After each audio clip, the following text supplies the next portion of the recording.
সকলোৱে বিচাৰি থকা কাপোৰ এযোৰ আহি গৈছে আৰু সেইযোৰ হ'ল এইযোৰ টেনটানান কি ধুনীয়া কাপোৰ। এই কাপোৰযোৰ সকলোৱে ইতিমধ্যে বিচাৰি আছিল আৰু আজি আহি গৈছে। ৰেডি টু ৱেৰ কৰি দিম 4800। Ready to ৱেৰ 4800। আপোনালোকে যাক লাগে নাম্বাৰটো দি দিছোঁ, সেই নাম্বাৰটোত আপোনালোকে হোৱাটছআপ কৰিব। এইখন চাদৰৰ লগতে আপোনাৰ ব্লাউজ পিচ আৰু ছাইড পাৰি আছে। ব্লাউজ পিচটো হ'ল এইটো। ব্লাউজ পিচত এই 3টা পাৰবাতি থাকিব, ছাইড পাৰি এইকেইটা। এই ধুনীয়া কাপোৰযোৰ যদি লাগে তেতিয়াহ'লে জনাব। তাৰপিছত ইয়াতে মেখেলাখন দেখাই দিওঁ। মেখেলাখনো খুব ধুনীয়া।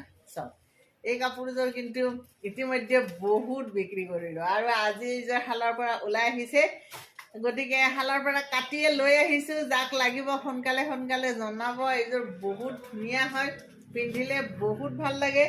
ইতিমধ্যে মই যিয়ে পিন্ধিছে ফটো দিছে, মই